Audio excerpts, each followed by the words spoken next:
Chers élèves de la première année collège, aujourd'hui, on va essayer d'effectuer une correction concernant l'évaluation diagnostique qu'on a déjà lancée sur le site de l'établissement et qu'on a déjà traité avec les élèves qui ont choisi l'enseignement présentiel.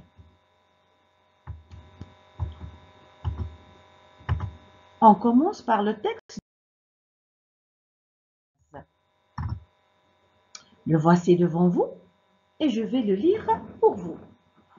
Le matin de la rentrée des classes, Elisabeth ouvrit la fenêtre de la cuisine pour guetter l'arrivée des premiers élèves. Il en venait des deux extrémités de la rue, grise, mouillée, plutôt brumeuse. Isolément ou par groupe, ils convergeaient vers le même point. Des petits se laissaient traîner, à bout de bras, en pleurnichant, par une mère peu attentive qui marchait trop vite, ou par un frère aîné qui les a abandonnés près de la grille pour rejoindre des camarades de son âge. D'après Henri Troyat, les semailles et les moissons. On va procéder maintenant aux questions de compréhension.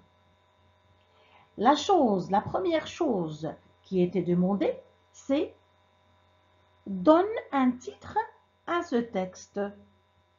Alors ici, les titres vont être un petit peu variés. Ça dépend que chaque élève va donner un titre qui voit qu'il est adéquat au contenu de ce texte.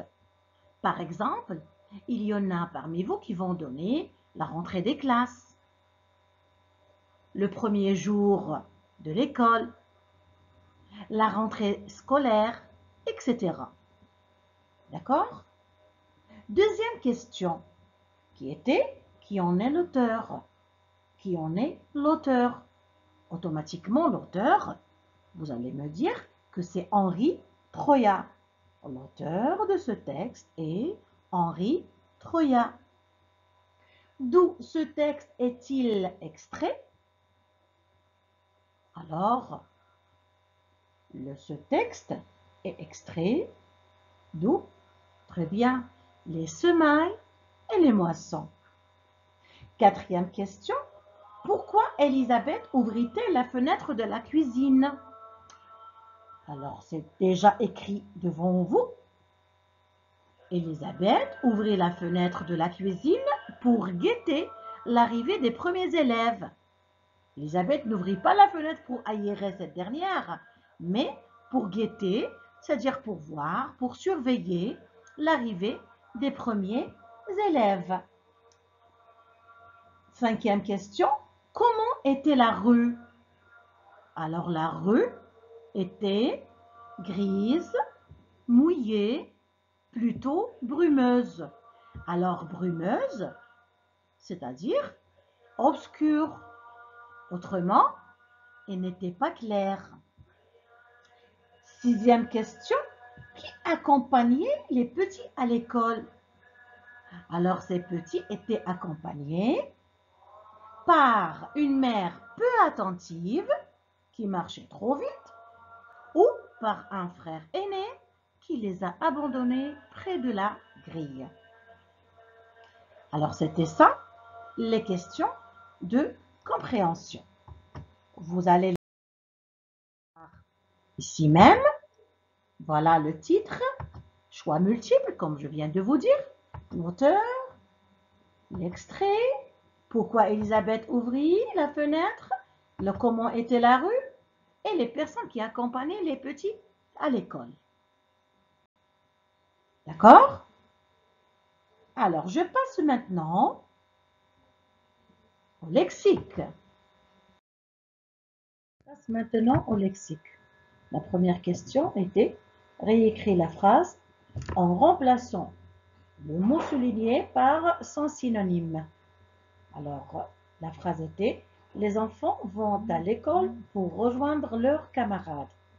Alors, on pourrait dire « Les enfants partent à l'école pour rejoindre leurs amis » ou bien leurs copains. On pourrait même dire leurs alliés Pourquoi pas?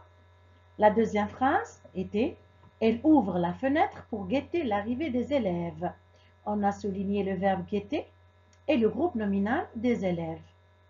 Alors, on a obtenu « Elle ouvre la fenêtre pour voir ou bien pour surveiller, pourquoi pas, l'arrivée des écoliers ou bien des apprenants ».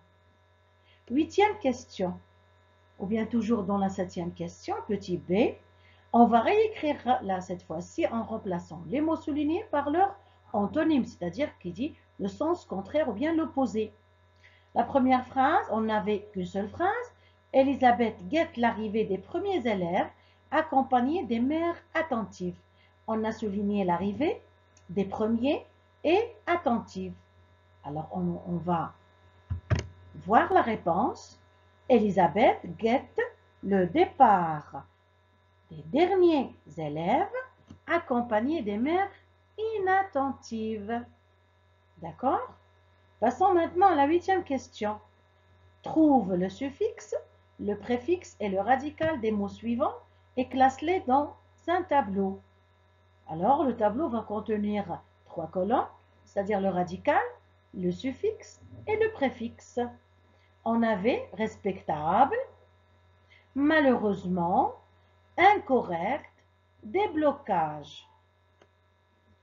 Voilà le tableau qu'on va voir devant nous.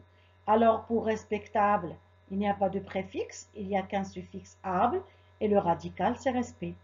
Pour malheureusement, on a mal comme préfixe, manque comme suffixe et heureuse. Incorrect, on a un préfixe qui est un, il n'y a pas de suffixe et le radical, c'est correct. Déblocage, on a des comme préfixe, âge comme suffixe et bloc comme radical. Neuvième question. Donne le nom des verbes suivants. On a ouvrir, traîner, marcher, passer. Alors pour ouvrir, c'est l'ouverture. Pour traîner, c'est la traîne. Pour marcher, c'est la marche. Pour passer, le passage. On passe directement à la grammaire. La grammaire, la première phrase, transforme en phrase interrogative de 3 façons différentes. La femme guette les élèves. Alors, les 3 façons disponibles dans l'interrogation. Interrogation sans inversion, c'est-à-dire par intonation. La femme guette les élèves. Interrogation avec inversion du sujet. La femme guette-t-elle les élèves? Et on a interrogation avec la locution est-ce que, plus le sujet plus le verbe. Est-ce que la femme guette les élèves? 11e question, c'est la forme négative. Alors on aura le frère aîné n'emmène jamais le petit à l'école. Là pour la deuxième phrase, ce petit ne pleurniche plus parce qu'on avait encore. Et encore on sait très bien qu'elle devient plus. Alors pour le repérage des CCM qui sont dans le texte, on a isolément ou par groupe. Et vite, CCT, on a le matin, COD, on a la fenêtre, CCL, on a près de la grille, vers le même point, et adjectif qualificatif, on a grise, mouillée, brumeuse, attentive. Pour la conjugaison maintenant, mes chers élèves, alors on avait des temps demandés. La première phrase, on doit écrire des petits se laissent traîner. Deuxième, elle abandonnera le futur simple, sa sœur. La maman fermait la porte AIT, les terminaisons de l'imparfait. Cet élève a pris ce chemin, c'est le verbe prendre au passé composé. Son frère marchera vite, c'est le verbe marcher au futur simple. Sortez vite, c'est l'impératif, bien évidemment. Et les maîtresses se sont réunies, c'est le verbe se réunir au passé composé, sans oublier l'accord en genre et en nombre. D'accord? Passons maintenant directement à l'orthographe. Alors, pour les accents qui manquent, on a fêté, automatiquement, vous allez me dire, c'est un accent circonflexe sur le E. On a cherché, pas d'accent. On a récité, accent aigu sur le E. On a forêt, oui, accent circonflexe sur le E. On a père, accent ouvert, c'est-à-dire un accent grave sur le E. Après, toujours un accent grave sur le E. Et tester, pas d'accent. 15e question. On va compléter par les homonymes l'heure et l'heure, peu et peu et peu, et près et près. Commençons par l'heure et l'heure. Oui, il leur montre leur professeur. Alors automatiquement, le premier l'heure, c'est un pronom qui remplace un COI. Il est suivi d'un verbe. Il ne prend jamais le S. Leur professeur, c'est un déterminant adjectif possessif. Je peux t'attendre un peu. Alors, c'est le verbe pouvoir, c'est la forme conjuguée du verbe pouvoir à la première personne du singulier. Et attendre un peu, c'est un adverbe de quantité. J'habite près de l'école, je serai prêt à t'accompagner. J'habite près de l'école, c'est-à-dire j'habite à côté de l'école. Je serai prêt à t'accompagner, c'est un adjectif qualificatif. Si c'est une fille qui parle, elle va dire je suis prête à t'accompagner. Pour la 16e question, pour la 16e question pour les lettres muettes, alors on a blanc, ça se termine avec un C, combat avec un T, profond avec un D, gros avec un S, joyeux avec un X. On passe maintenant à 17e. Alors, le pluriel des noms composés, un coffre-fort, des coffres forts. Non plus adjectif, les deux prennent la marque du pluriel. Un taille-crayon, des tailles-crayons.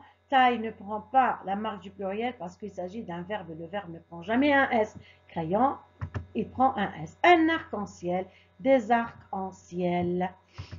Un abat-jour, des abat-jours parce qu'il entre dans les exceptions. Alors, il reste invariable. 18e question.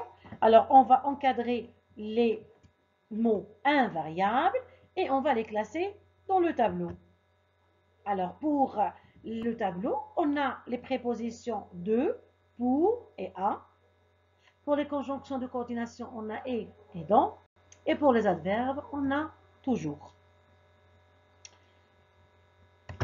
On passe maintenant à l'écrite ou bien la production écrite. Alors ici, pour des réponses individuelles, c'est-à-dire chacun d'entre vous va m'écrire sa dissertation de sa manière, avec son style. D'ici là, je vous dis au revoir et à bientôt.